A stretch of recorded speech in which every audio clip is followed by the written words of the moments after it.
Blood for the Blood God, more skulls for the Skull Throne. That's what's gonna be the motto here in this one. We're gonna be seeing absolute slaughter coming in because these two civilizations that are about to clash in the first game of our set, elimination set between Puppypaw and VortiX.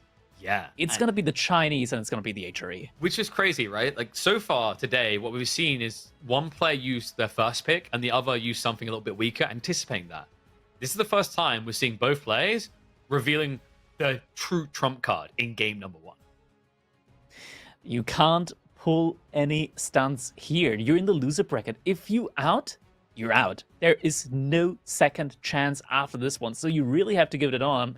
As you said, like we're seeing it from the beginning here. No stops being pulled at all. Immediately China versus HRE. That has to be like one of the most common, like one of the most meta-based matchups. Yeah. And I feel like it's not one where one side just stomps the other, right? It's intriguing because China tends to get pro scouts quicker, but HRE can be a little bit better at being present aggressively earlier to potentially contest that. Aggression, something signature for VortiX for a very long time. Interesting matchups remaining. I mentioned it before we went to the break, right? Like, we've already seen these two upcoming series, these two upcoming matchups. Last time, both of them went 3-2, right? Puppypaw winning out the first time there, Louis winning out the first time there. So potentially 10 games ahead of us. And looking at the draft, thinking about the performance of the players right now, realistically could happen. The question mark I think that has to be answered after what we saw today is whether Puppypaw can find his groove, right? I think in some ways that 3-0 defeat had to be feeling a little bit demoralizing. Yeah, that definitely hurts, right? Like he had his chance at immediately making it through to the finals, to the upper bracket finals, up against Marine Lord. Gets denied by Anton in such a clean fashion that definitely might hurt the morals here a little bit. So, gotta be focusing down on the mental and get ready again, because now he's going to be facing off against VortiX. Also a really, really strong player. And we're jumping right into our game number 1 now. Puppypaw versus VortiX on Gorge. Spain or Canada will be tasting tears after this one. An elimination series at EGC Masters Winters. 2 names that you could realistically expect to see on the podium in any S-tier tournament. One of them will fail to even make it into the top 5. Enter Puppypaw kicks us off the Chinese, VortiX the HRE. No punches being pulled out of the gate in these 2. Definitely no punches pulled here at all. Looking at this, what do we have going on here so far when it comes to potential pro scout play? We do see a fairly similar situation to the last time that we saw Gorge between Marine Lord and Beastie. For Puppypaw, both deer spawning on the same side. So if you go for pro scout, that is something that can deny. And what civilization in the game is the best at denying pro scouts, KP? Might it be the one that has spearmen that run really, really fast? Indeed, that's the name of the game here. VortiX with the HRE. Spearmen that move at 1.38 tiles per second movement speed. Definitely can get the job done when it comes to denying pro scouts. Yeah, and the interesting thing is he didn't go for it. Like, the HRE Spearman Rush has been a very popular one recently, but it's a little bit more challenging against China because you can't potentially block their age up, right, due to taxation. In fairness, though, with the amount of players that have been going for no IO here, there should have been at least small opening here for VortiX. Should be. Oh, Archon Chapel coming in here, but that's not in range of the gold, is it? That looks so far. Yeah, that's definitely not in range of the gold. And I'm going to reconnect. Looks like I am laggy bot. Your mic, crackety, go for it. My mic. All right. This time it's not B that's going to go for the dive instead. It's going to be KP, but on the other side, Archon Chapel, yeah, this one isn't quite able to connect to the gold mine in the situation, so a little bit unfortunate. He also already killed off all of his sheep, so no way of pulling them back.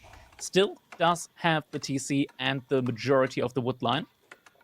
Looks like we're also seeing an early mill coming in from VortiX, so it appears that we are going to see a Pro Scout versus Pro Scout build here coming in from both players. That's surprising as well that he just blindly went for it. I feel like there's most matchups H3 can just go Pro Scout, right?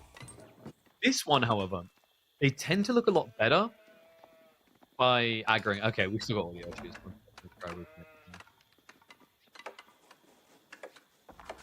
All right. What else is going on here? Oh, that's a lot of sheep. Look at that. Puppypaw. How many sheep is that? That's like 14, 16 sheep for Puppypaw at the moment. He's looking good in the sheep department. Definitely has a lot going there for himself. Villagers moving out to wood. So yeah, this is going to be all about that pro scout timing. But there's one civilization that does have the lead. One civilization here with the H3 that's really good at denying pro scout. Another civilization that's really good at getting pro scout. That's going to be the Chinese here. All right, we'll trust again. Hopefully, we have clear comms. Nah, unfortunate.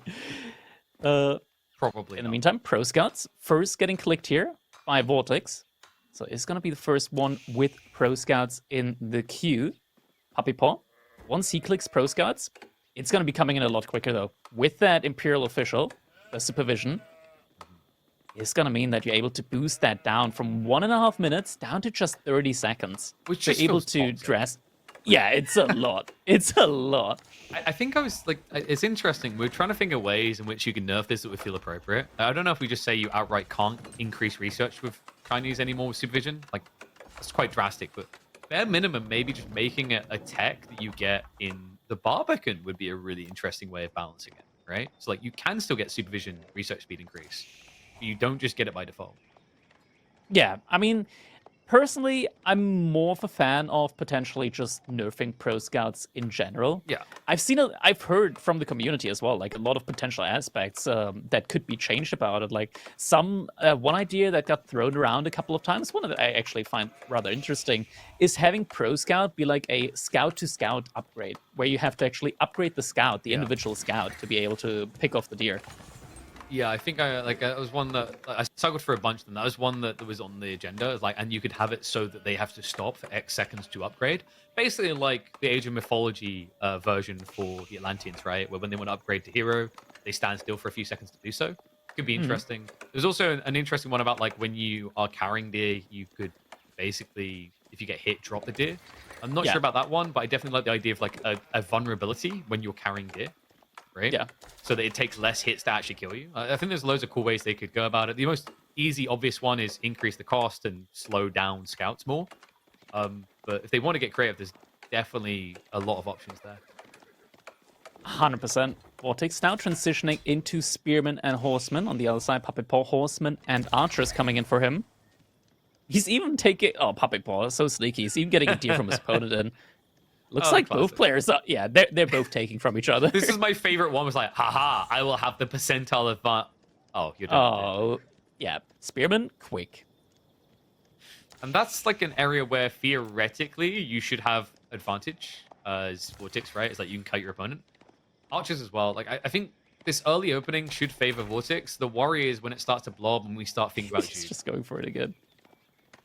Haha, the Spearmen are gone. I'll just pick it up again. Don't mind me. It's like, and you won't ever touch that again, right? Nope. No. You can stop looking at it. Wouldn't do that to you. He's gone, right? There's nothing here. Nothing remaining. Spearmen are able to make it out. That's 350 food. Oh, see, this is the thing. We've got the select alls, which let us count sheep. Where's the select all guys? That's what we really need now. Select all Gaia, that's an interesting one. Just like, at least let me double click a deer and get the count in the base, you know? Oh my god, look at how aggressive VortiX is. He's immediately going for the 3-3, like the 1-1-1 army composition. This is gonna be a super aggressive game from him. His aggression's like a pheromone, it's attracting all the wolves too. He's gonna find the gathering on the deer. Spears are catching up. Like, this is the thing, marching drills really is the game breaker. There's not many civs that can easily get this type of blockage.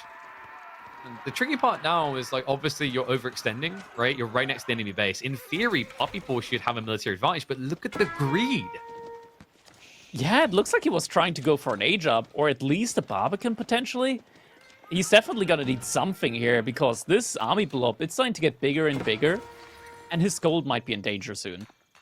Now, admittedly, that doesn't stop you going cast lasers Chinese, but it would hinder your ability to pump troops at the beginning of the age. Should have a lot of taxation sitting behind. In theory, anyway. I'm not sure what he would have spent that tax on otherwise, right? So we might be looking at a mill that has like 200 plus in it, plus the production buildings. Can't blame him for trying. Scout did try to get that one in still. Looks like one of the horsemen is going to go down to the outpost. Now, some players would be like, this would be a good time for cast lage, right? Oh, Sweet child of mine. Have you watched a VortiX game before? Yeah, look, 400 gold. Okay. This sim is not okay. Yeah, it's a lot of it's some pocket money, right? Some. That's like getting enough money to buy a house and going, oh, that's nice of my uncle to leave me a little something. Small loan of $1 million. Yeah, just like, are we doing that? Like, are we doing the Trump economics, right? Like, it's okay. We can just remortgage the company, all right? Get a few million extra in debt in there. Doing big business right. That's what China is in this game. They are just big business. Meanwhile, you've got like Jean over here being the small local merchant that just opened a grocery store on the corner. Economics isn't easy to understand. You don't have to think that much about it. Especially when you think about how supervision works. That's when it really is hard to understand. Yeah. Gold now getting denied. Puppypaw, though, not a good gold bank. Is going to be able to afford... Oh, we're getting some Lancers in. Okay. Yeah, I guess you can just go raid with the first ones, right? Like, don't directly contest this because it's idled your gold, but we already highlighted that reasonable 400 gold sitting in the mill.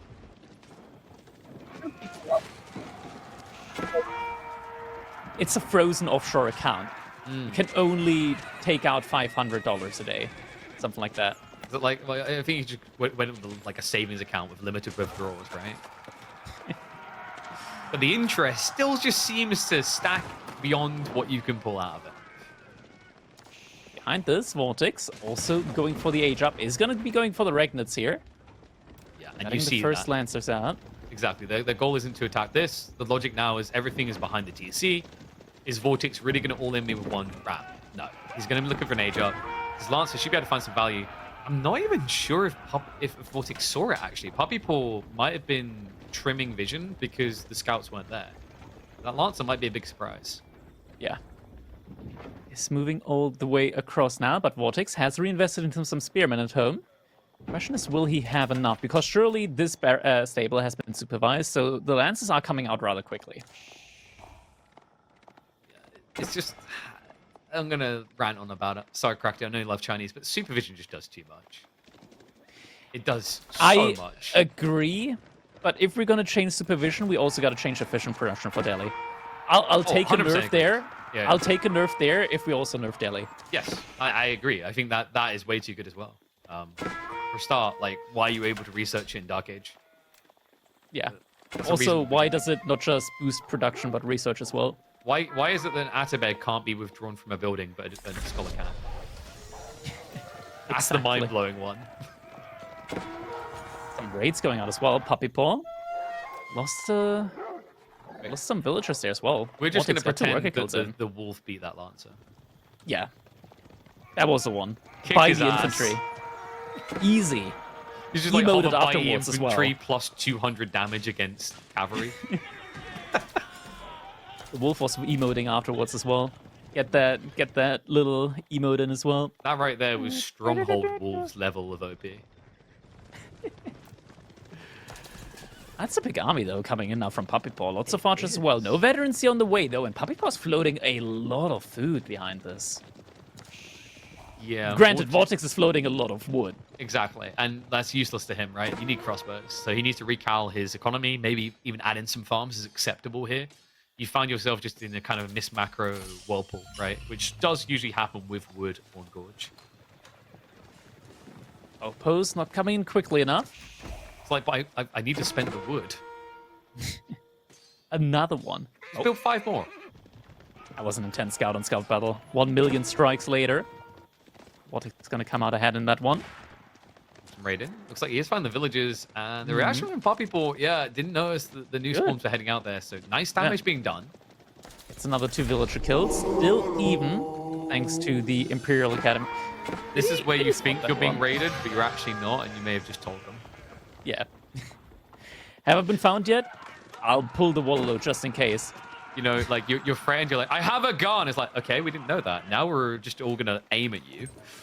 Looks like he will be able to get it home, though. Lancers didn't quite know exactly where it was at. So, first relic is going to be a slam dunk. Puppypaw, though, it's almost like a jolt to his memory. Oh, yeah, I'm playing against HRE. Immediately queues up 2 monks. Yeah. It kind of feels like that prelate. He was one of those guys, you know, that has a friend, you're playing hide and seek, and his friend, you know, he got found. He was like, man, it's over. We come out, dude. They found us, and you're still completely hidden. So you're just gonna go for the Waterloo. Just pointing at your friend like, how did they know we were there? Like, Oh we man, dude, didn't. I can't believe it. Oh, they found us. They're so good. Dude, almost it's feels over. more Come like- out. They found us. Almost feels more like that drunk guy at the bar letting everyone know about the secret trade that's going to make millions, you know? Because before that, it didn't seem like Puppypaw was interested in relics. It's almost like it's like, oh yeah, I should probably produce out of this now. Yeah. Still some good Lancer pickoffs there. Gets another knight in. And now we see the Barbican coming in as well. So Puppypaw is going to be able to get some economy scaling as well. VortiX food economy, why is it so low at the moment? He's I guess he massing already... farms. He's just added in 10 to 12 farms, I believe. Yeah, I think he already... Yeah, he finished off all of his tier already. HRE So the things, farm right? transition came. Because It was so quick. it's just absurd, right? This is the thing. Like, I know you're a big fan of hating on the HRE gathering eco, but like the reality is, let's say you split the deer 50-50. I'll have my income quicker as HRE, but you'll have yours longer, right? 'Cause Yeah. You're getting 20% extra. Comparable to the mines from AE2. Where It's pretty your nuts. economy just lasts longer. And such It's an extra underrated 1,000 bonus. food. Yeah, like about an extra 1,000 food, which is bonkers. And we have seen, I think that's one of the big drastic changes in the last year is the optimization around avoiding farm transitions. Yeah. Especially in the current meta. There are civilizations like the English which actively seek, or even the Byzantines which actively seek the farm transition. Ooh, But that's they're gonna be rare great. exceptions. They are. They're far and few between. Lancers. I think VortiX noticed this. Villagers are getting pulled, but some are definitely going to go down there. He's going for the wall lord to try and buy a little bit of space here. It's not going to do much to deter them, though. Looks like it's going to be 2 worker picks so far. And a continuous dive. Spimmin are now showing Good up, dive. but it's not going to stop Puppypaw from claiming a few more scalps potentially here. It's like Yeah, that Villagers was and a- gold did shuffle away, though. Very good dive. VortiX able to get loses 2 villagers there to Puppypaw and causes a lot of idle time, right? Like these villagers, they're gonna have to get like retasked now, and it's gonna take a while for him to be able to balance that out again. What's Puppypaw's play though behind this? Is he like fully committing now to this all in Castle Age up against the HRE, or is he gonna try and look for like an eco He's got scaling? granaries coming next to the stone behind his base. Bit of a funky position, but a popular one, right? Like most Chinese players always seem to take this southern side of their base. And the ball is being pulled as well. So Puppypaw getting some extended life here. The worrisome part is like VortiX doesn't have a comp designed to spread wide right now. Like 4 knights is not going to go raiding. It's not well. Yeah, and you're not going to be able to beat the backline from Puppypaw at the moment. So there's going to need to be like a massive reinvestment from VortiX into the military soon. It's so many archers as well, and archers just tremendously like they're so good when it comes to dealing with archers with crossbows. So this many archers, you one shot, but you also attack a lot faster. So you're gonna be the unit that cleans up first. Another scary thing here is like Vortix's army can't really rush out. I mean, Puppypaw could just rush Sacred Sites right now. Right? Get the extra gold trickle, He's force his getting HRE lost to come relic out. in. And whoa, calm down, son. stable. We're not even at 1,000 food income a minute yet. Yeah. Soon. Crossbows are going to be able to mop up the lancers. Lose a decent amount of them to it though. Yeah, but Al Sensei is still microing behind this. Able to make sure not to overkill too much onto Lancers. Just a few alive. Is going to keep queuing up more. Horseman transition now on the way. Didn't get scouted by Puppypaw. Puppypaw, wait, remind me, how does he feel about crossbows? He thinks they're a very good unit. Oh. Good enough to beat mass horsemen? I guess we'll just lead the crossbow, let the crossbow speak for themselves in that one. Is the crossbow in the room with us now? There's a lot of them. There's a They're lot of all them in the around room. us. Yeah. It's a big room, granted. Good news is that he's at least kind of congesting his economy to one location, right? Condensing it down. So with that in mind, like the crossbow mass should be able to defend. He should be able to play the choke points, and he did scout it. There we go. Spearman now coming in. Puppypaw behind this managed to secure 3 relics. Does have the economic scaling with the Barbican and Song Dynasty, therefore going for himself. So right now, economic scaling looking good for Puppypaw until VortiX goes to Imperial Age. But this is VortiX. Chances are he's not going to go for Imperial Age. But how does Imperial kill my opponent? Slowly. Okay, don't like it. Okay. I've got like a business meeting in an hour. If we could have this done by then, that'd be great. Second TC is getting put up by Puppypaw, but looks like VortiX managed to scout that. Good night race. Imperial official. Yeah, he might find more. He needs to get out range quick. Should be a few more workers to slay there. Yeah, wait, no garrison coming out. That's a village. Puppypaw, the village. 3 villagers. What? 4. Puppypaw, the village. You can garrison inside of. Okay, well, suddenly VortiX leads in the villager department. How? Huh. It's all about sending a message to your people. You're all disposable. Work harder. Work harder indeed. But now VortiX suddenly up to 19 horsemen. Puppypaw just now starts adding in some spearmen. He still has a lot of resource in the bank that he can put into those spearmen. It's kind of crazy, actually, considering just how much he's now going to like side invest into the farms plus the 2 TC play. Like, it's giving VortiX a false sense of security that he can push. I'm not convinced he can. However, where are the spearmen? They're not here. They're not here anymore. Not at all. VortiX. And the backline, it's out of position. I mean, he could dive past this. Just go deeper, right? It wedges them so they can't retreat. Steady A-clicks into it. Just wants to chase this one down. Puppypaw, a big overextension and a big punishment.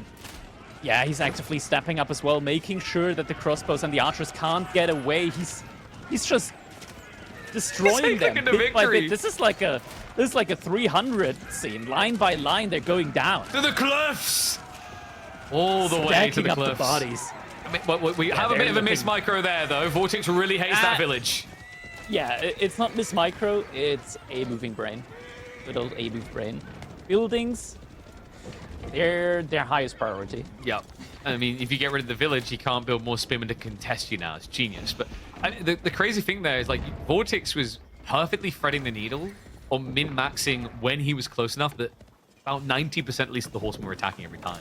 Great read there, just kept that push going. And remember, before that fight, they were like, what, close on military? I think Puppypaw was 10 ahead. Now look at the military pop. And not just that, the value as well, being there for VortiX behind this. Granted, archers don't really count that much into the military value current buck with the observer overlay. But still, like, it's a big mass lead right now for VortiX. We're getting some Nest of Beasts behind this. Still so many horsemen in queue for VortiX. Now, this is why you build mass rams, is so the end game screen shows you don't lose many resources. It's genius. We do have Nest of Beasts coming in. Nerf against the crossbows, nerfed against everything else, though. And formation comes in. The spearman count isn't crazy here. He's going to try to dive in. Instead, this is much better. Just like clear up the archers first, bait the spearmen out of position, spread the formation. VortiX in the meantime has the rams shuffling in. Villagers are being pulled to try and repair here. There's going to be nothing left to protect them. Yeah, no spearmen left. There's 16 in queue suddenly. And the villagers, look at the villagers on the west side. They're just getting slaughtered as well. Like, this is exactly what he needs. Puppypaw, as soon as he was inflating his economy lead, it's evaporating before his eyes. More SFBs coming in, but need to be defended as well. VortiX still diving through. This is the bull, the Spanish bull at work, right? Like, you know how he is. When he starts to see red, Toro does not stop. That pump is never going to stop. Some players in this situation might just turn and go Imperial.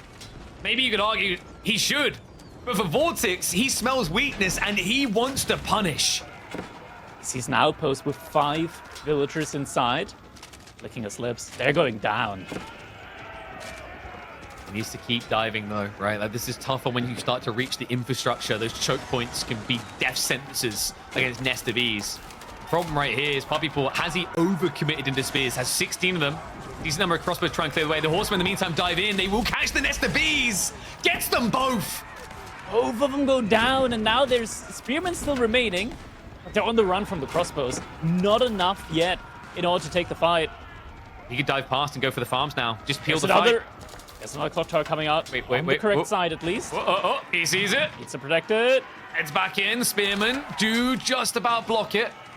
The Rams, they're going after the population targets now. The villagers being targeted. More villagers on the front That's line. not going to pop cap him. He can There's just another Imperial target it Bishop down. in Yeah, the front, crossbows so- go in. The Nestimies is dead again. Oh my god. Bonus horseman range. This is over. There's no way VortiX is going to stop this. There it is. Game 1. And the Spaniard's signature aggression carries him through. My god. Oh, so many horsemen coming in. And I mean, look at the resource gather. Italy's so even. It is really even between them. But the difference, it was the army composition. It was the way VortiX took those fights that decided this game. VortiX baiting out the military, going around the side with the horsemen, waiting with the reveal, waiting, biding his time. And when the time was right, he struck. And the backline from Puppypaw was out of position, didn't have any spearmen there. And that was the moment when VortiX just dove in and took down so many units there. I mean, just phenomenal patience from VortiX, right? It looked like everything was falling apart really quickly in that mid game. But he found that transition to horseman that can usually be very difficult to achieve in Castle Age. Managed to get the surge going, and it just never stopped, right? Like, this is the wake-up call for Puppypaw. If you slip up just once, this is the classic VortiX we've come to fear. The man who will never let it go and will make sure you get punished until the bitter end. Yeah. Oh, man. This was one of the beginning, right? Like, VortiX just, like, feigning this little bit of aggression. Well, granted, it wasn't really feign. He did transition to Castle Age afterwards. Villagers being sacrificed here from Puppypaw. Not garrisoning inside right? the village. Like, losing the villagers and then also delaying the time in which you get a TC up. Like, it does add up. It seems the shrug because you're going to TC anyway, but... This was the moment. Yeah, it was the exact moment where VortiX was like, okay, we go. And this is the thing, Puppypaw misread his position entirely, thought that he was able to march up and do some damage. He knew horsemen were coming, it seems, or at least was fearing knights. I think he was expecting knights still, considering that he went before the spears were even here. Yeah. But this flood of horsemen just absolutely engulfing the backline there, and time again, every strike, a line of units starts falling. A couple of knights were there trying to just, like, you know, buy some distance here, but with this many crossbows behind it as well, they're not really the meat shield that you want them to be. Yeah, and I mean, you see how it would have looked a lot different if he at least reached the buildings a bit sooner. Those choke points do weird things to the pathing, but without that detail, it just felt like this was too big of a difference. Yeah. And then from there on out, I mean, it just felt like Puppypaw was forced into bad fight after bad fight.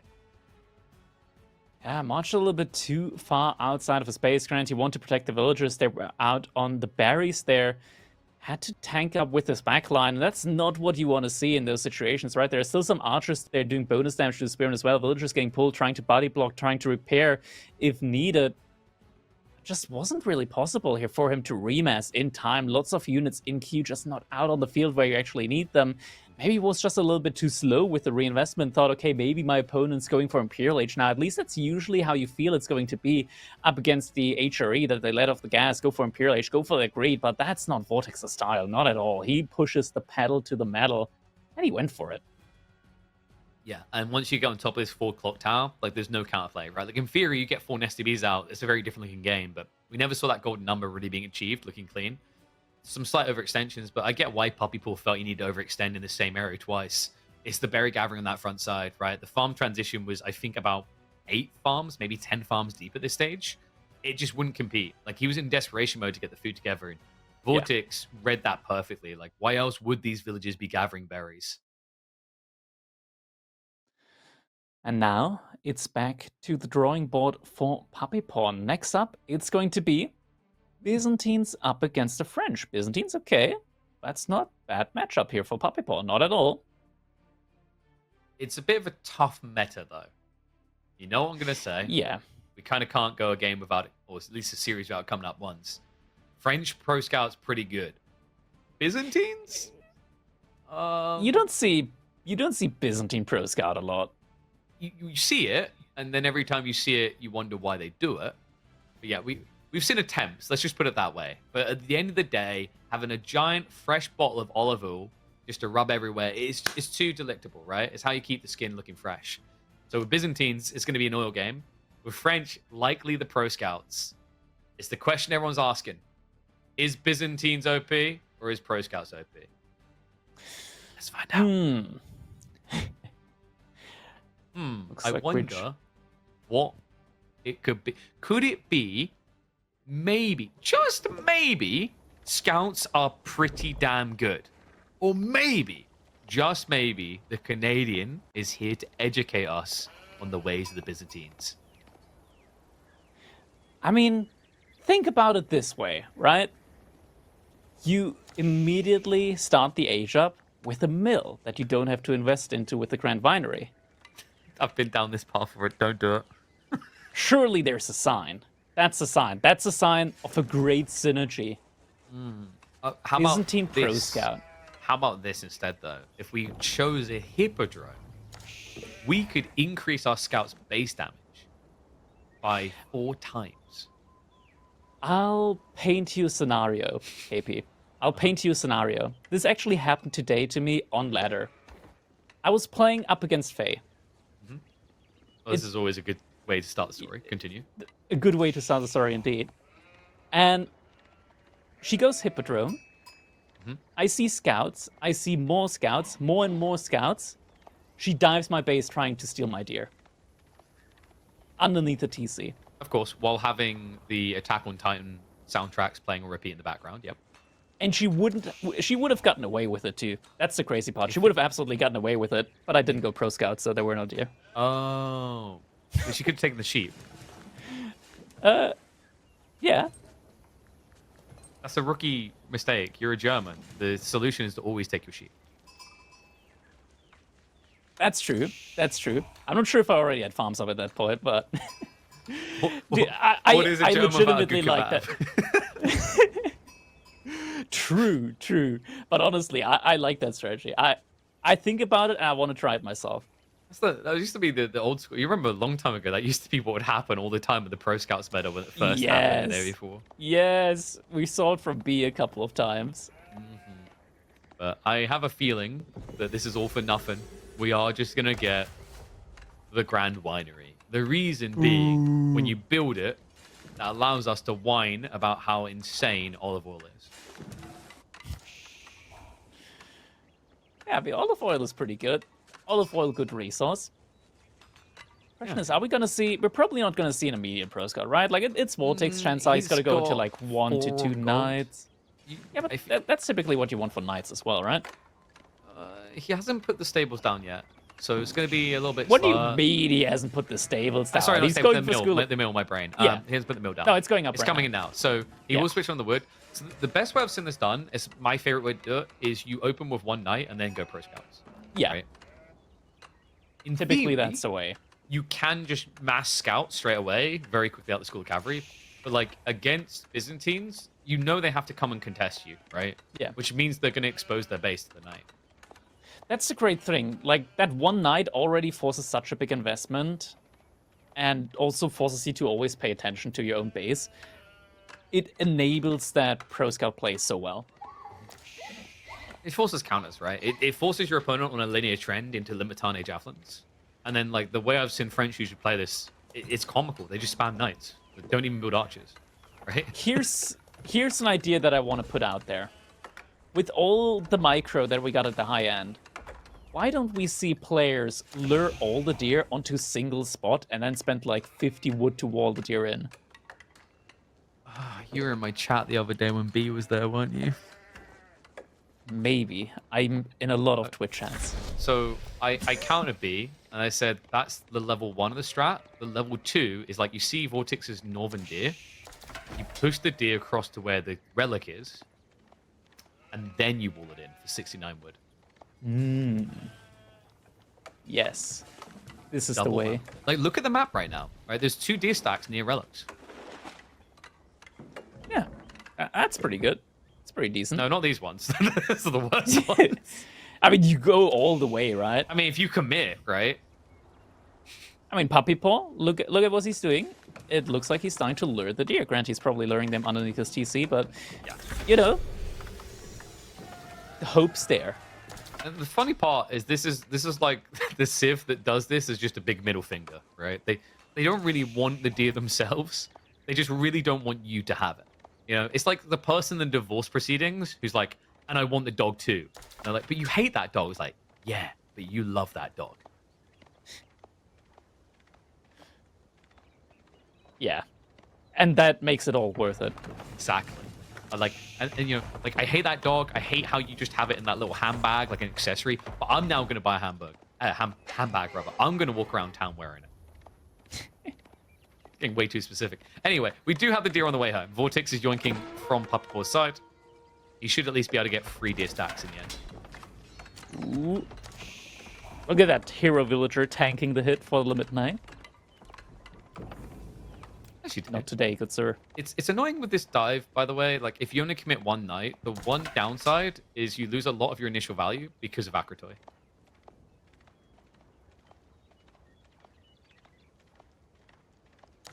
More scouts coming in for VortiX as well. Looks like he already managed to pick off some of the deer here. We already got survival techniques in. Big reinvestment as well into more and more economy upgrades for him. And VortiX, I mean, already playing as a French, you already get more villagers in. It's going to be a really good economy for him. And behind this, archer range already up. Interesting. Considering it will be limited. It's the far deer, and he's pushing them all the way. Because this is classic. I see it always with Puppypaw. Yeah, this is the thing. He's going for it 2 times. They've done it so frequently that people started intentionally laming the deer to stop them doing it, right? Yeah. But this is the perfect meta for them to do it. You would think it wouldn't be because everyone's trying to take the deer, but nobody scouts anymore. They use the scout for other things. Yeah. Like, this isn't pro scouting, this is pro gathering. Like, it's almost like these guys forgot what their primary role is. You should just rename them deer grabbers. He's pro luring. Is it really luring when you kill the thing and take it? I feel like you take the thing and then kill it, and that's luring. I mean, the limit now pro luring. Oh, okay. It's a free upgrade.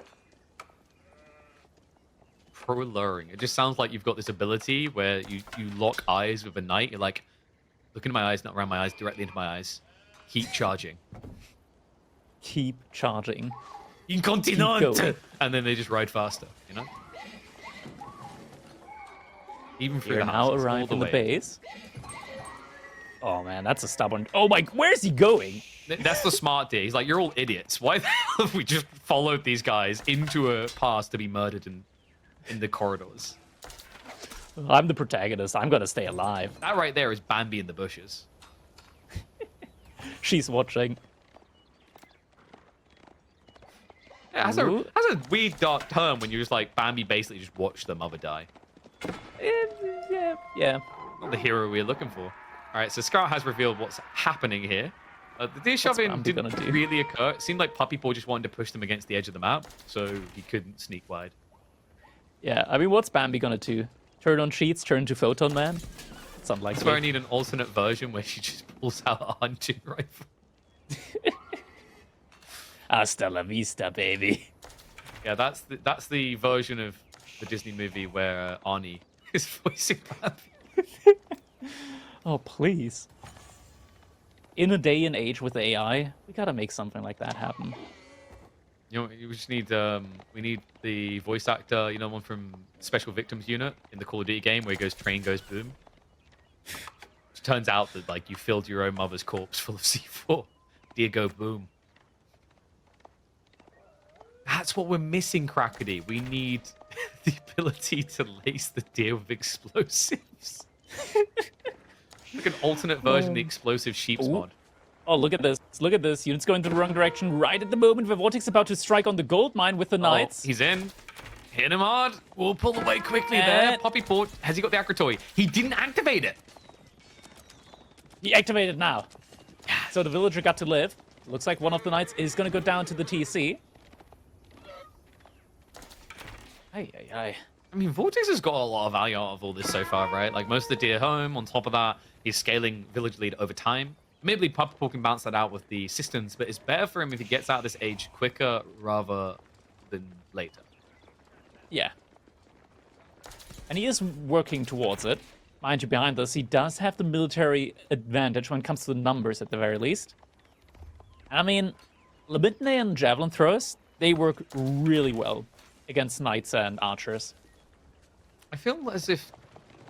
So I've watched this matchup a few times recently, like in the midweek musters. Like, it's been quite frequent. This one occurs, weirdly, in the last 2 weeks. And I feel like the missing trick is just not going archers and going spears instead. Yeah. Right? Like, you just blob and you go. Because spears count as everything that Puppypaw has. He is blobbing. Villagers evacuating on the wood line. And no value found. I mean, he's at least going to be able to idle that tree line, but for Puppypaw, he has everything he needs, right? Golden Horn Town now on the way. No sippy cups, because why would you against French? Meanwhile... Doesn't make a ton of sense, yeah. No, it's weird. It's like, I have cataphract. Oh, you have 2 knights for each of my cataphracts. I guess I can run away. Javelin throws. Javelin throws. Where are they? Javelin throws. He's getting around the back. What's going on? Puppypaw. Slow reaction. Midnight, not where they need to be. I mean, he's lucky it's only 2 dying there, right? That could have been so much worse.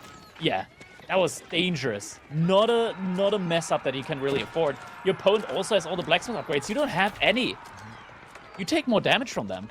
He's got the outpost to deter him. He's going to go back to the tree line. Puppypaw slow on the pull away here. That can be a few villagers down. Rocket fire's in. Knights charging, but they get in each other's way, so the archers have to clean up for them.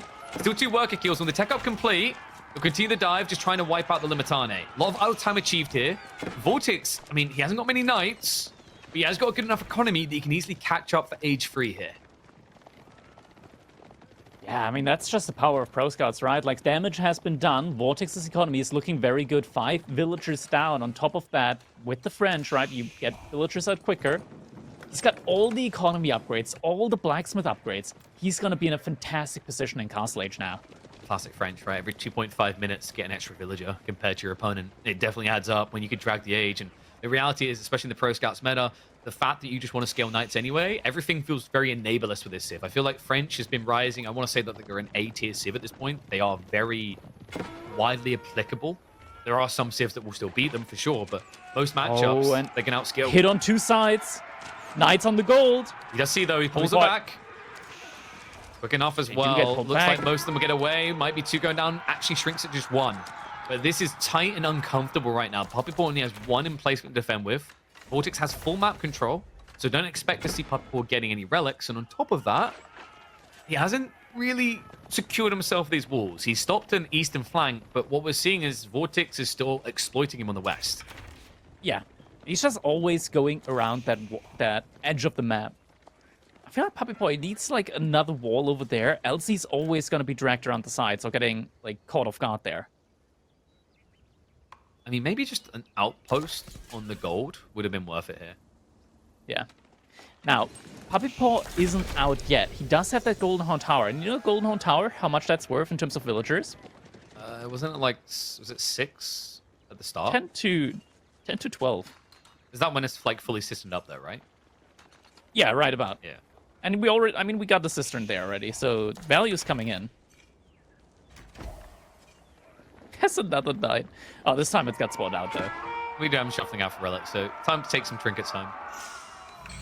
But now that VortiX knows that Puppypaw knows, he's just gonna go all the way to the berries, and there's gonna be more value to be found. And Puppypaw, I mean, he has to freak out as if this could potentially be Raw Institute. He doesn't know, right? This is a guild he'll play. So VortiX has the scalability. All he has to do is drag the game now. Once he hits Imperial, Puppypaw is in almost an unplayable position. He needs to find a way of doing some damage here. Oh, the knight's not down yet. The knight's not down. Might find villagers. Looks like it's gonna find a villager. Forces under attack. We get the attack notification, and that's another villager dead. Javelin should be able to finish it off, right? Oop. He's dead. Yes. Yeah. No way, right? Yeah, there we go. Like, there we go. Just die. The final bolt. All right, and that's where you walk over with a shotgun, shoot again just to be safe. Yeah. Never know when people are going to become zombies. Oh, he's still got a lot of resource in the bank. Issue is wood for him right now. Doesn't have enough production buildings because the wood line has been getting harassed over and over and over again. Means that the olive grove transition also isn't in for him at this point in time. Don't have any camels out yet. This level of harassment makes you wish there was an HR department, but unfortunately the Byzantines couldn't afford that. They can, however, afford a lot more Limitane. Archers are going to find some freebies, though. Yeah. And VortiX, like, all of these little pickoffs here. Imagine, like, Puppypaw, he should be at 49 villagers at the moment. Instead, it's 38 to 56. I mean, at this point, VortiX could just take a chill pill and be fine. Like, Puppypaw... VortiX doesn't chill. Wait, he's just not spending it, right? There's no way Puppypaw is thinking of Imperial Edge. Yeah, he can't reasonably be thinking of it. I think it's literally just him not being able to afford the production buildings to get the units out to spend his resource on.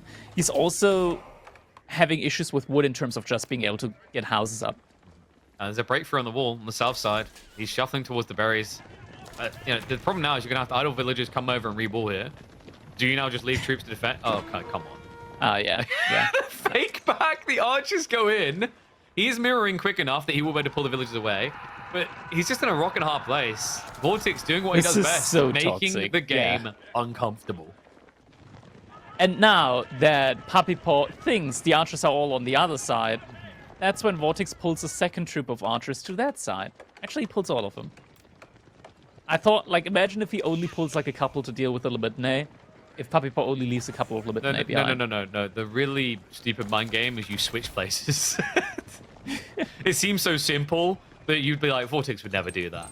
All of a sudden, you've got knights on the tree line, archers on the bottom. Oh, keep now coming in as well, so the units from here on out are going to be incredibly cheap. And he catches the villagers at the perfect time. That's not the entire army from Puppypaw as well. Wait, let's leave a gap for us to leave. He split it up. No. Surely not. Puppypaw is so hesitant to fight. They're still in the berries. This is a nightmare for him. Literally and figuratively goes in for the dive. Puppypaw trying to just eke his way out of there, but that's 2 more worker kills. Like, this is adding up. We're now talking 15 worker deficit compared to where Puppypaw should be. And an opening, almost diving straight onto the javelins.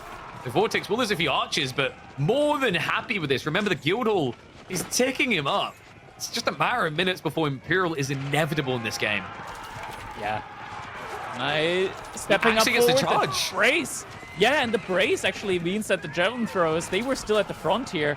Archers are getting cleaned up for the most part, but I'm looking at the military count, and VortiX is still very even.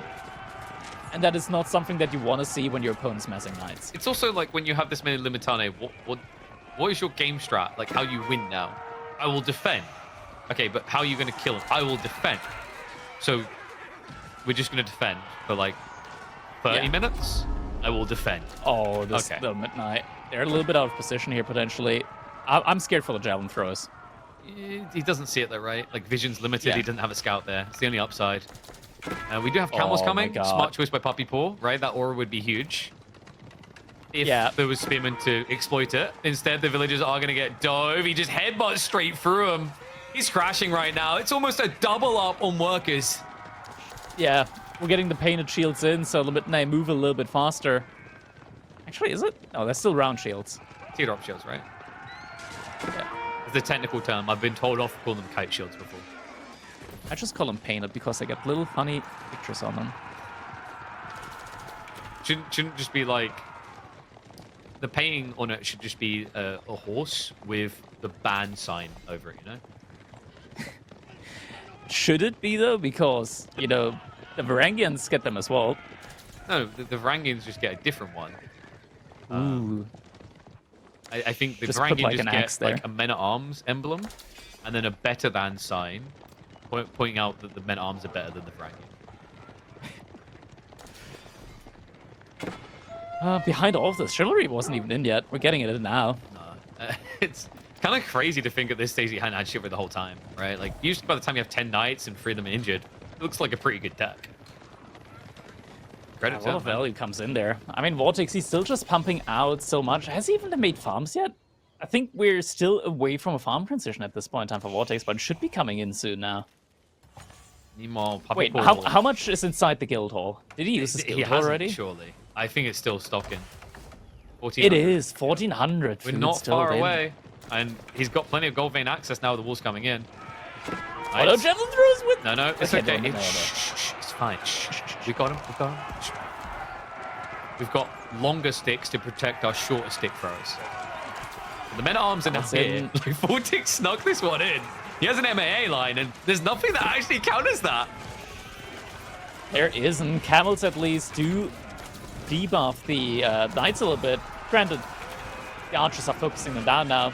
Down throws trying their best as well behind this, but there's still so many archers out. I mean, it's so many men-at-arms, right? Like, 8 might not seem like a lot, but because of what this army doesn't counter, men-at-arms, that is actually a substantial amount. It's buying enough time that the archers are clearing the way. He's carved a route to victory, and he might be carving his way through the only remaining NA player. It is now a 2-0 lead for the Spaniard. VortiX looking good here in this one. I mean, this was just a clean play all around. Early economy gains here for him. Able to snipe down some villagers here and there. Gets the Pro Scout in. Gets all the economy upgrades in. Every single upgrade, pretty much, that he's got access to in the Feudal Age. He did research.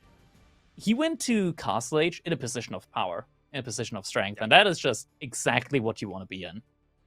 It's crafty as well, because like VortiX so far in this series has played the relentless aggressor that he is historically known for. But the reality is, if you look at the VortiX we've seen in the last few weeks, it's not balls against the walls, no plan B, no backup plan, no later phase of the game, right? Like, he's actually shown a methodical nature, not just the bull sees red. What's worrisome is it's almost like Puppypaw was prepped for that, and historically, actually, Puppypaw versus VortiX has favored Puppypaw when he gets the chance to set the narrative.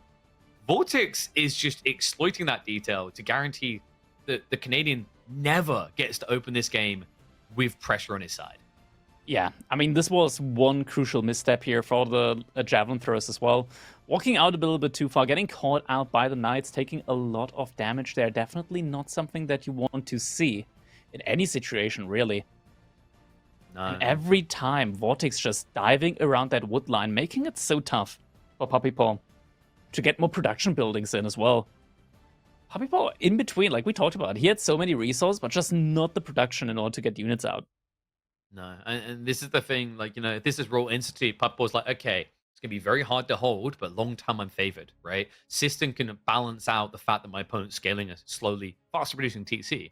But Guildhall changes the narrative entirely. It guarantees that you are the one on the clock. And the reality is, Puppypaw, he didn't realize it until a few minutes in that it was definitely Guildhall when you don't see raw bloodlines coming through. At which stage he's already hemorrhaged way too many villages. He's been way too defensive of the map. Just overall, a great execution by VortiX has him on the verge of stomping out any NA hopes here in EGC Masters Winter. Now, Puppypaw's not fully out yet. There is still a chance for him. Granted, VortiX now 2-0 in the set. That also means that that's a pretty massive hit when it comes to the mantle in a best-of-5 set. Because now it's match point for VortiX. You cannot lose another one in this one, else you're going to be completely out. And Puppypaw, if he wants to get back in this one, it's going to be a long and tough road. I'm trying to think like what he's got available to him really that could redeem him at this stage, right? Like, you know, we've seen some pretty powerful picks coming out. I think this was his first and second pick, if I'm not mistaken, right? Chinese into Byzantines. I mean, it looks like we're going to be looking towards probably Hill and Dale next. He has got Delhi. Like, what's VortiX got? OTD, Ayu, Aba, Mongols. The interesting part is like Puppypaw, you know, he's used Chinese, Byzantines. I think you have to go Delhi, right? Delhi is your best breadwinner left in the pool. The remaining would be Mali and Japanese Jean. I think we did see them drafting Borderlands. There's a possibility there for Malians down the line, and Malians have been looking pretty dominant on that map, but instead, he chooses Hillendale to make his stand. And in fairness to him, Mongols versus Delhi has been a pretty good matchup for Delhi, considering they are not rushable with outposts. I think they're still kind of fine, especially, like, it's fine to rush them, especially in the current meta where Delhi want to still gather up gold for their scholar spam. On the other hand side, they're also really fine with just not going for gold early on, massing units, and then going back onto gold. They do have that potential.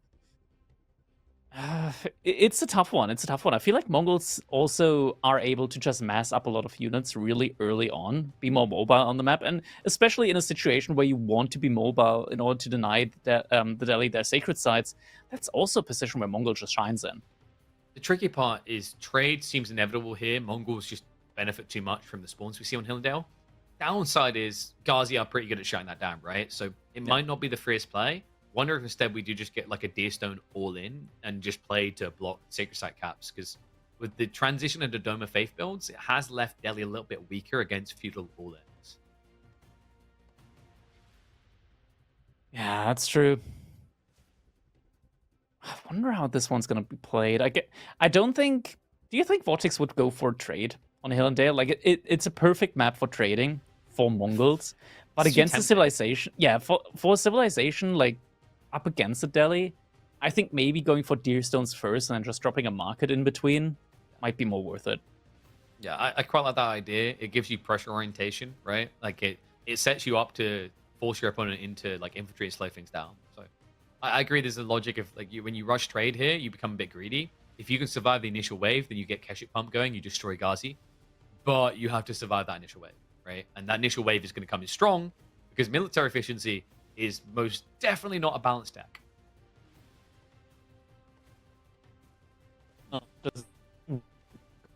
And do we have a Krakody? Or has he gone Robo? I believe Krakody got bored of this set and has fallen asleep on camera. We'll fix that though. Some smashing, just smash up some salts and under his ears, on his nose. That should get him awake. So apologies, folks. We will get Krakody back. I think you awake now, buddy? I'm awake. I'm awake. It's Vodafone. Internet sometimes. Oh, good thing they don't sponsor us. You can say whatever you want about them negatively. Let's get ready. It's time for game number 3. VortiX looking poised to make it a clean sweep, but biggest hurdle so far, Delhi versus Mongols on Hill and Dale. All right. Looks like we're going to be jumping right. Oh my god, this is a good spawn. Is this everything you asked for and more? That is a very good spawn for the Mongols. Everything in range of that TC. That's what you want to see. Yeah. The only negative is like Delhi could eventually get Pro Scouts and take the 4 deer, right? But you can shove it in by then. It's not a rushing Pro Scout Civ. So overall, VortiX, he goes in, he scouts like, okay, is there anything to do here? He knows where the gold is, knows where the berries is. Realistically, it seems very unlikely we're going to be getting a Rax Rush. It doesn't make much sense against Delhi. I mean, the gold is forward. Yeah, but it's tempting, to say the least.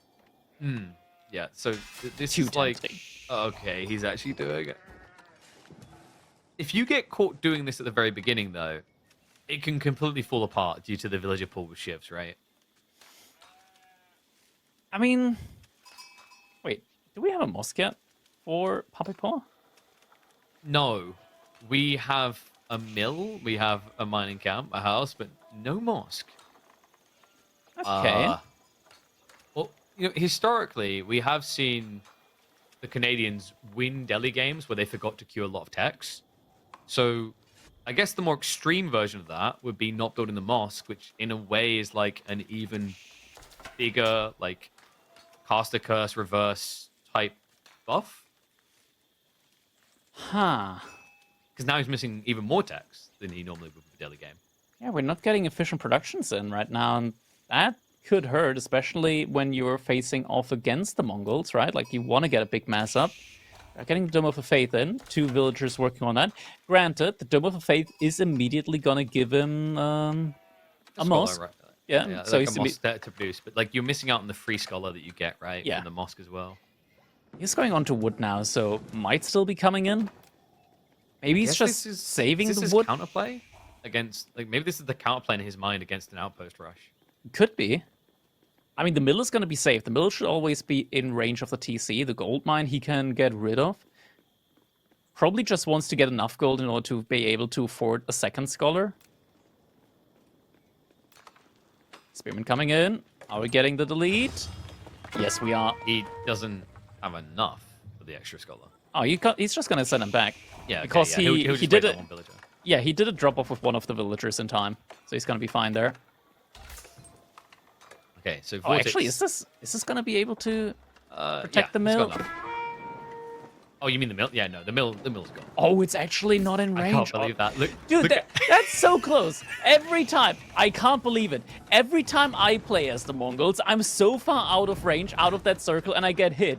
VortiX, he's like inside of the circle, and he doesn't get hit. I swear, these players are built differently. No, it's because VortiX, like, his downtime, people thought he's playing Age of Myth. He's actually been practicing darts with his recent resurgence with younger players. So he's used to, like, standing on the line, but leaning as far over as possible. Genius. I can't believe it, man. After playing Mongols today, I feel like this is unfair. I think he would have got that kill if he didn't re-micro the Spearman. Because the body block was there. That villager was going to run around.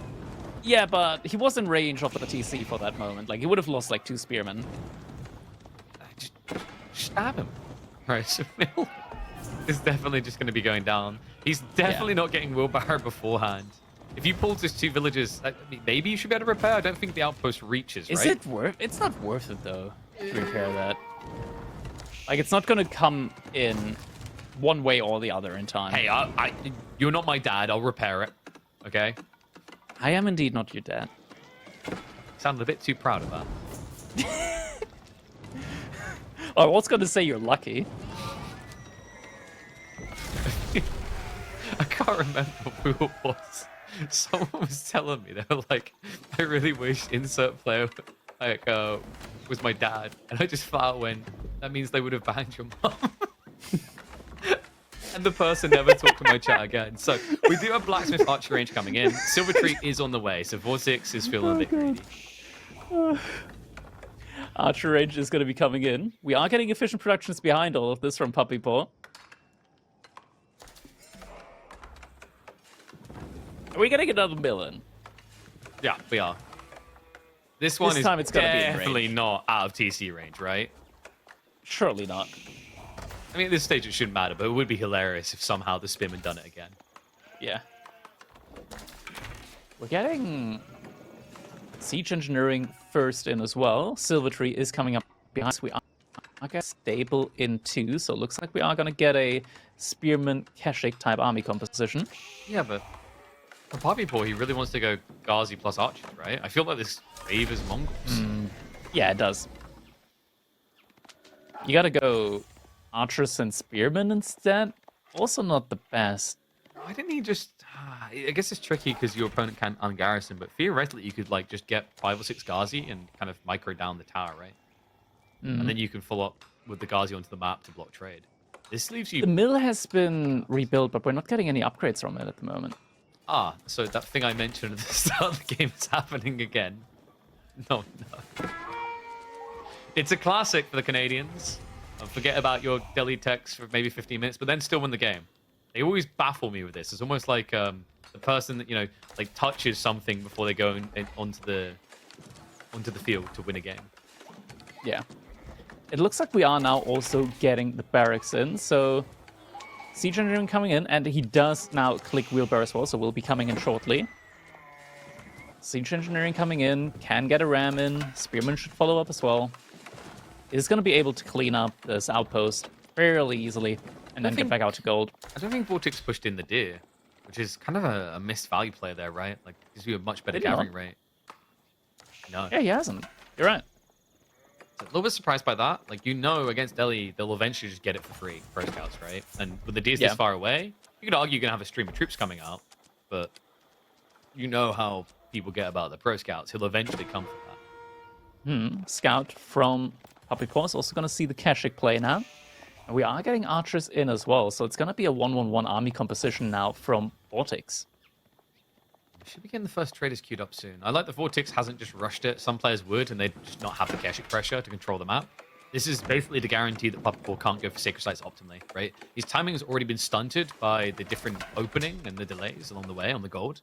Yeah. Now, like as a follow-up result, you can basically set up a Keshik on each of these different Sacred Sites to intercept. Normally, you would already have the scholars move out to the Sacred Sites like a minute ago. Normally, right? But remember, this was, oh, you like gold? No touchy, right? Hasn't been able to get on it. Yeah. Looks like the Keshiks might be going for the villagers on the deer. Not sure how many there are on the deer. They are going to go for them either way. It's just one.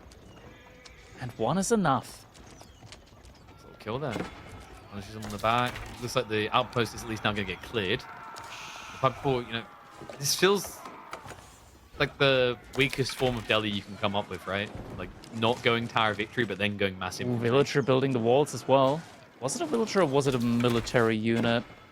It's a million. It was an archer. It was an archer. And don't you just love it when the Khan ruins your plan?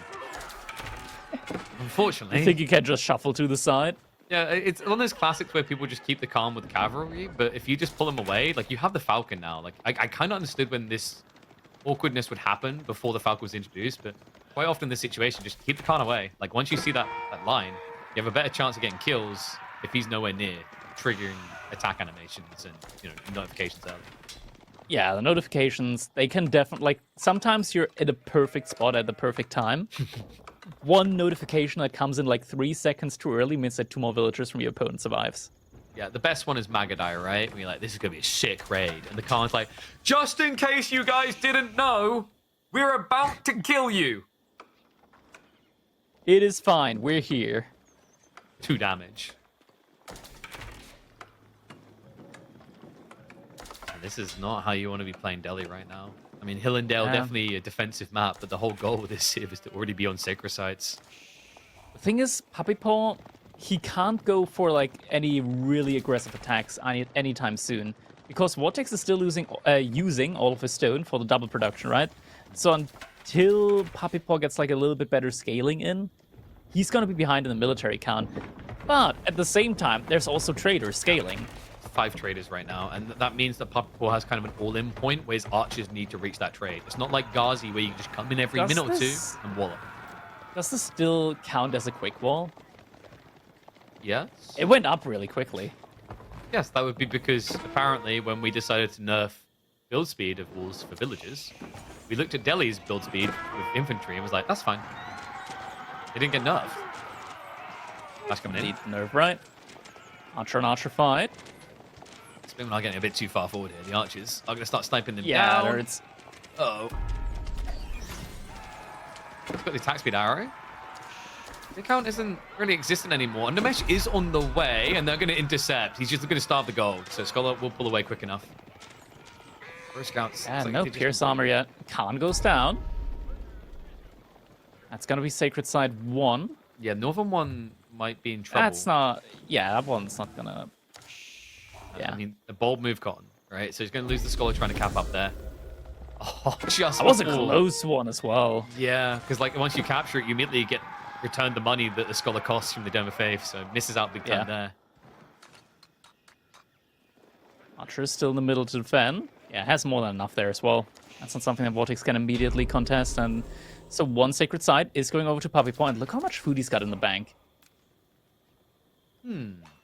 Dare I say fast castle? You dare. Dare I say fast imperial? You may. I don't want him to do it. Actually, you know what? Yeah, I do. If it works in this game, it deserves to be nerfed. I mean, Yeah, yes. He has 3 scholars, right? Like going fast castle doesn't feel good here. it doesn't feel the best, no. But you still get access to like the immediate castle age units, and you can blob them out quickly with efficient productions as well. This is true. Actually, are a bit of a conundrum though. But there is House of Learning, pulls the trigger. He's at least got some gold trickle off those sacred sites. VortiX. He's starting to stockpile a little himself, so might be somewhat suspicious of what's occurred here. Looks like there are a couple of units that have been sent out to the bottom side. 5 spearmen. KP, Yeah. I miss the time when spearmen did bonus damage to traders. You really miss it? Yes, I miss it so much. Every time I see a trader, I just feel like I want the spearman to do bonus damage to this man. But if you just pick Byzantines, you can go Expilatoris. Doesn't feel as good. Yeah. I still wish that the change they made to trade is that when you kill a trader, you get their gold. Like you mug them. You know? I think that's kind of a lot. Yeah, but like you want your trade, here's the price. That's a tough price to pay. Yeah, then maybe you shouldn't trade. How about Yeah. that? Solved That's it. the consequence. That's the consequence. America went with 25% trade tariffs. I'm recommending 100%, okay? Gotta take it all. But now, Castle Age has come through. We're immediately seeing knights coming in from Puppypaw, VortiX. Yeah, but Just about halfway there. But the thing is, we're also not seeing Puppypaw take it all, right? This isn't your classic, I reach Castle Age, I'm now picking up all relics. The scholar count is abysmal here. He only has 4 currently. He can't get out of his base because mass Keshiks have him camped. Yeah. Oh, Scholar. Able to make it in. But this is dangerous. Like, that's the second time that Puppypaw's backline has been caught outside of his base in a precarious situation. Oh, I like that. That's mean. It's toxic. And it's something that only Delhi can do. See, and you wanted Spearman to get the damage against cavalry, against traders back, rather. They don't need it. I mean... Oh, that's sick. VortiX sees it just in time. One archer will clear this Yeah. up. Imagine if they had bonus damage. They could just kill that trader really quickly and get the wall up. But you get to wall. You've already got enough tools. The good news is this wall is going to inform Puppypaw just how much trade VortiX now has. It'll be like counting sheep in the middle of the night. 1, 2, all the way to 14. Kurultai coming in behind this. Puppypaw, he's on a timer because VortiX, he's going to be able to upgrade his cash extent as well.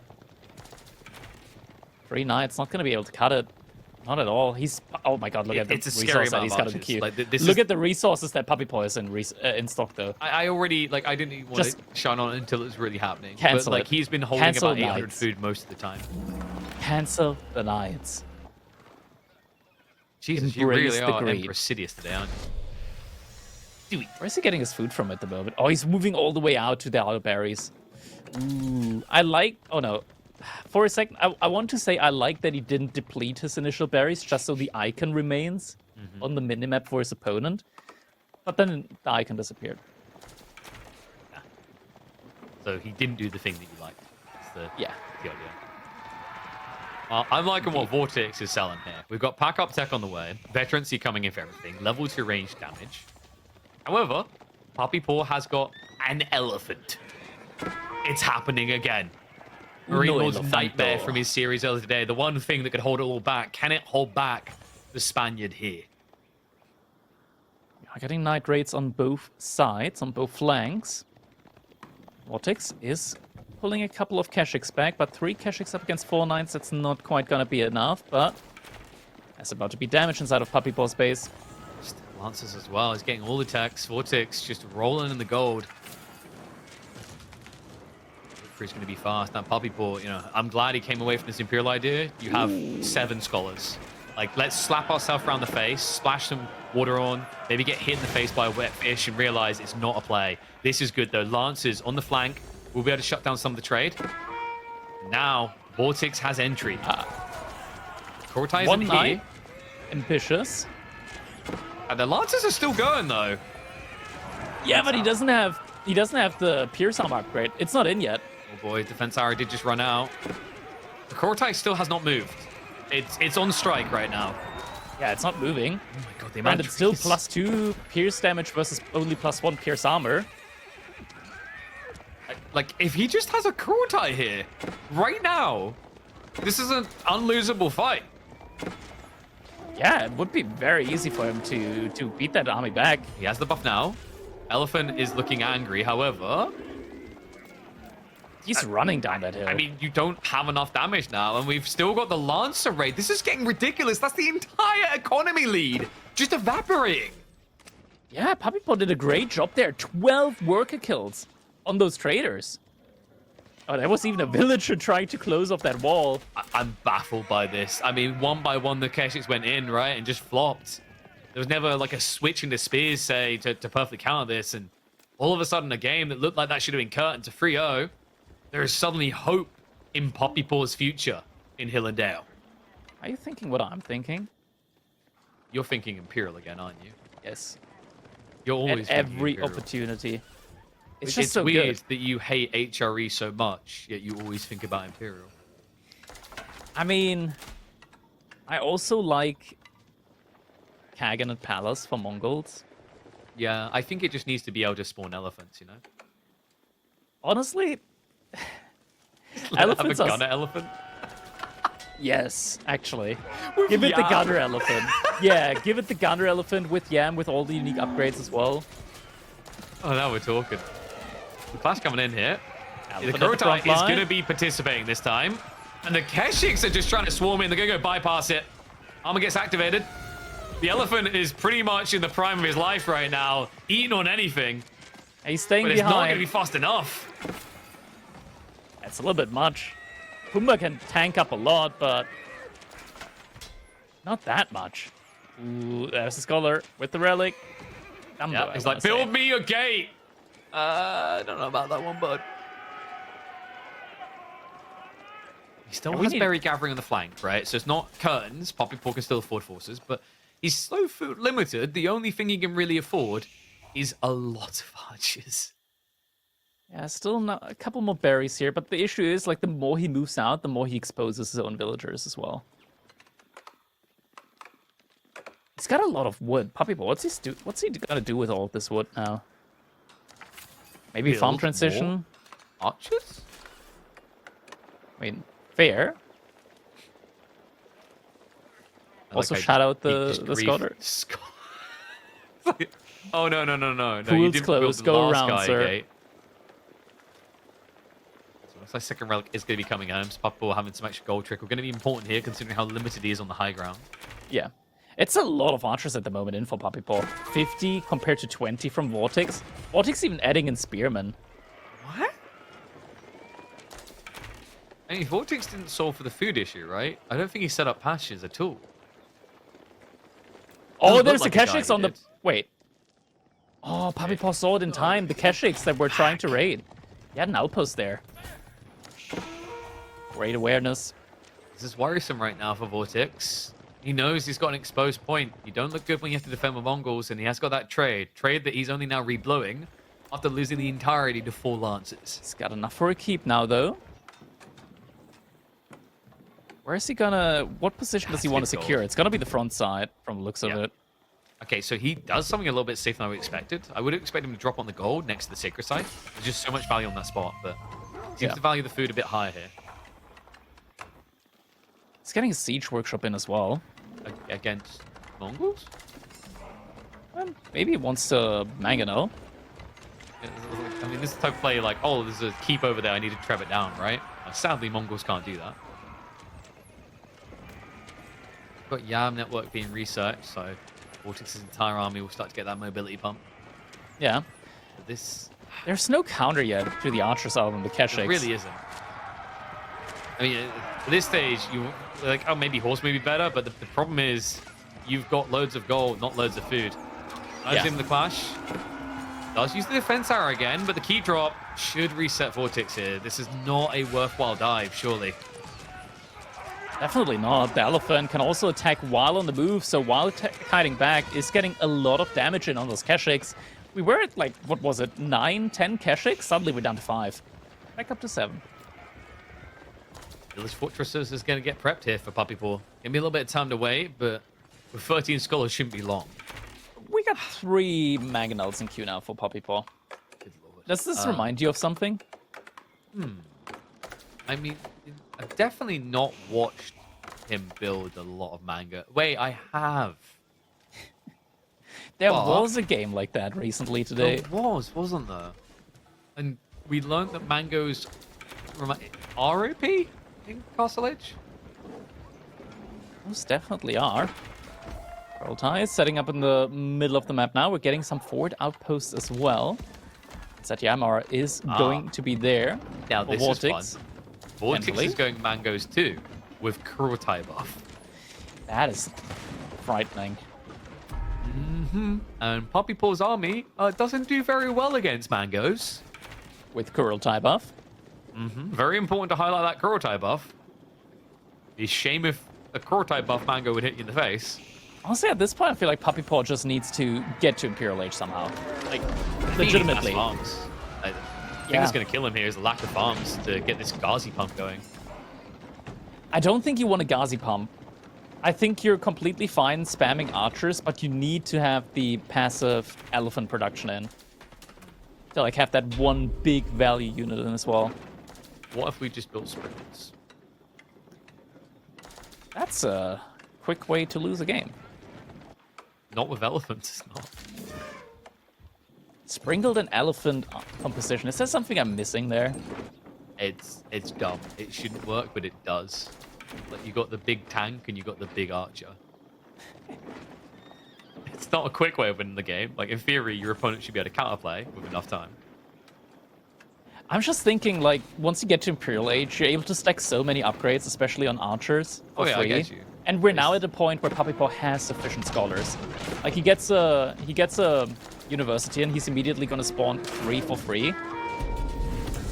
Has so much value. Just coming in. That's the wrong direction. Wrong direction for the gets Mangonel. protected, but the other one goes down, so keeps one of them alive. But the dive is coming in here, and the crossbow count is big enough. The war elephants can't stand here anymore. It's not like the other engagements.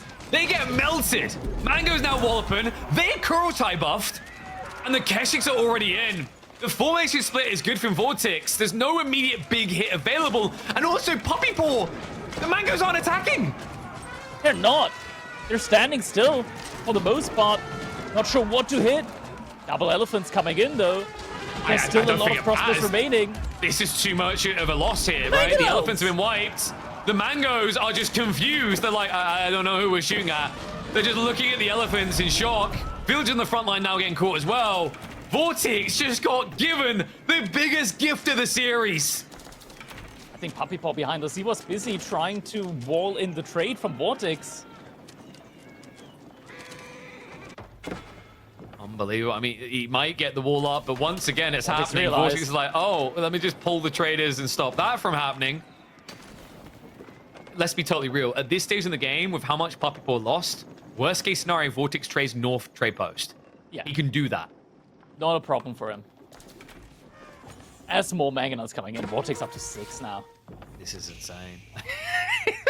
Good luck with 4 archers killing these guys quick enough. Crossbow's already arriving. Oh, he just realized what's happened. We got another keep drop coming in. I mean, Puppypaw still hasn't solved the food issue. There's no mass farms coming, right? Like, scaling multi-TCs worth of production doesn't feel viable here. Yeah, definitely doesn't. And Puppypaw, he's further away from Imperial Age than he's ever been, I feel like, in Castle Age so far. And now there's trebuchets coming up as well. He could, like, get Imperial Age in, like, what, 20 minutes? Yeah. If he doesn't build villages with his current income. Like, look at how many villagers he's got on gold there. That's his entire economy. He doesn't have anybody gather food right now, does he? I think he's got, like, 2 people on deer, maybe 3. He's trading out now. Okay, here we go. We've got berry play. The crazy part is at any stage, VortiX could just roam up there with 2 Keshiks. Puppypaw, why is he putting his relics forward? Did someone say Kurotai buffed trebuchets? Wasn't on my bingo card today, I'll be honest. Don't mind if I do. Brilliant way of sniping out the enemy elephants as well. Archers making their way into the trade though. Oh, this is a quick, easy finish on the wall as well. This is a crazy sneak in. However, VortiX is pulling the entire army down here. And the archers, luckily, Mongols can't build walls. But you've built your luckily own for him, wall. Puppypaw was thoughtful enough to build them for him. Yeah. A good guy. He's gonna get punished for it though. So actually builds a gate to try and get inside and buy a bit more time. There's way too many range units. He's gonna march up the Mangos. Really, this is where you wish you had just a handful of Ghazi to take out those trebs. Our elephant's coming in for Puppypaw at the moment. Pretty much the only thing that he can afford with the massive amount of gold that he's getting in. Mangonel. It's taken down. Tricky situation now for Puppypaw because once this castle goes down, the floodgates open. His army is non-existent. Over half of what he's showing right now is actually scholars. I think we're looking at the end of NA Pride here in EGC Masters Winter. And it will go out with a whimper, not with a yell. Definitely, it's just such a tough situation right now for Puppypaw. He's gathering up so much gold. I don't know what the idea is with this. I mean, this take your opponent's army. Yeah, if I can get your army, I can win the game. Come here. Come Coming to Papa. It's like, just give me the Keshiks at least, right? Like, give me something in the divorce proceedings, please. Hello? Keshiks are dying too fast to even get them. The crossbow formation, VortiX. He's teasing. And Puppypaw is not looking pleased here. It looks like the mango's going to go down. There's no play left here. It is the end of the road for Puppypaw. Both Canadians falling short of people's high expectations in the first major event of 2025. I mean, highlighting it, VortiX just played this absolutely clean. A seamless trader transition behind non-stop aggression at the front side. Grand Puppypaw did manage to sneak in a couple of raids time and time again. Actually looked kind of close in between. Doesn't quite find the window though to Imperial Age, which is so important for Delhi as you unlock all of these big upgrades completely for free. Get a landmark in, pretty much worth, when it comes to unit production, 1,000 resource worth per minute coming in from that one. But VortiX with a clean 3-0 is going to be able to move on forward. It's going to be able to move on to the semis in the losers bracket. Yeah, I mean, there was realistically, if we're being honest about it, high expectations of what maybe the Canadians were meant to do in this series. No shame in it. At the end of the day, we're talking about you being still in the top 8, actually like the top 6 here, right? But it's kind of a heavy expectation. I think going into this year, a lot of people were looking, thinking, wow, this is Puppypaw's time to shine. He's going to probably win one, but there's still plenty of events to come up. But what we've learned here is VortiX's break didn't put a dent in his talent, right? He's been around the proverbial playground rather. He's played God knows how many RTSs competitively in the last year, right? You got Stormgate. I think he dabbled in a little bit of Battle Aces. You saw him taking to Age of Mythology. Before that, there was Zero Space. But yeah, he returns to AoE4 and already looks completely back on form like he never left. Yeah. Absolutely solid gameplay there from VortiX. It's gotta be said, like, he looked incredibly clean. But fellas, this wasn't the last set of the day. This was definitely not the last set of the day, because I think we're getting an interview, and after that, we are gonna be taking a look at definitely another very highly anticipated set, because we're gonna be looking at Louis MT up against Beastie. We are indeed, but before we get to that, we need to talk to the lad himself. We've got Fox's VortiX on the line.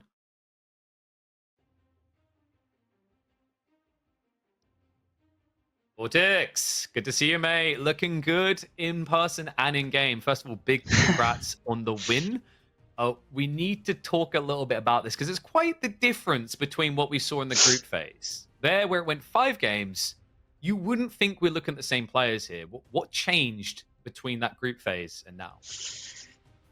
I mean, well, first of all, thank you so much. I think it depends a lot on, like, on the day. Some days you play better, some days you play worse. I was feeling really tired after the first 2 games in my group stage against Puppypaw, and he started playing really, really well. I think the first 2 games really went my way, but then he managed to play some really, really good AoE4.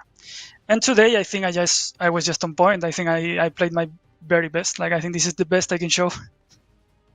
I mean, I'm glad to see it, man. We've got to talk about 2024 for you, right? Great to have you back in Age of Empires 4. But I think it's fair to say 24 was a journey of, shall we say, discovery. Like, God knows how many RTSs you were competing in at the highest level. Did that kind of maybe refresh things and put them back in perspective for you? Like, almost that logic of sometimes playing a game too much is a bad thing. Yeah, that's precisely what happened. I think throughout the last year and a half of playing AoE4, I was really unmotivated. It really didn't have to do a lot with the game. I mean, the meta didn't help. At least I didn't like it too much, but it's just I had played so much before that I just wasn't feeling it. And, after this trip throughout many different RTS games and realizing how good of a game AoE4 is, I was like, when I came back, I was like, this is my time. I have to make it happen. And I really got my motivation back, and I think it shows in my stream and everywhere that I'm actually enjoying AoE4 like I had never enjoyed the game. So yeah, I think it didn't have to do a lot with like playing different RTS. It's just getting my motivation back. Yeah, no, I agree. Like, you know, you look a bit more refreshed, right? Like, I think sometimes just doing too much of what you love, but also what is your career can become draining, especially with the way the scene evolves over the years. You know, my big thought, though, I think a lot of people want me to ask, you know, what's happening with your brother? Are we going to see Lucifer return, or is he at least there practicing with you? Because historically, you two were like this brainchild of AoE4 Hmm. strategies. Yeah, I mean, right now he's not playing at all. Like, he's not playing custom games with me or anything. He's, you know, back on the programming life or the coder life or whatever you want to call it. But the last thing he told me is maybe if there's like a big update with like DLC and stuff, he might play again. So that's something to hold on to, I guess. Okay, that's exciting then. So hopefully we get an announcement that maybe entices him back. If not that, I mean, with a programming background, maybe he should just go make the next big RTS. You know, maybe design it in a way that his brother can go and dominate it even easier. But who knows what the future can hold? I mean, one thing I got to say, like, it is a pleasure to have you back, mate. And I think you're delivering some great games. I've got to ask you about the upcoming set. You know, there's who you want to face between Beastie and Louis MT. There's who you expect to face. A lot of people would lean Beastie, but Louis has historically looked good against him. Is there someone you favor there? Yeah, I mean, actually, in the group stage, Louis beat Beastie, right? So it's not impossible, but I think I favor Beastie. I think he's the big favorite. And who I want to face, I mean, probably Louis, right? Like, Yeah. Beastie is in super good shape. He's been playing really, really well lately. So if I had to pick, I would say Louis, but then you cannot really count anyone out. Like, Louis might beat Beastie and then he might beat me as well. I think at this point everyone plays so good that anything can happen. But yeah, if I had to pick, I would rather play Louis. All right. Well, it's an exciting time. I'm sure you'll be watching the games with everyone else, anticipating the outcome. But my friend, absolute pleasure to talk to you. I'm excited to see what you can do next weekend. Congrats on making it to the final weekend of EGC, and I'm sure we'll see you. Thank you so much.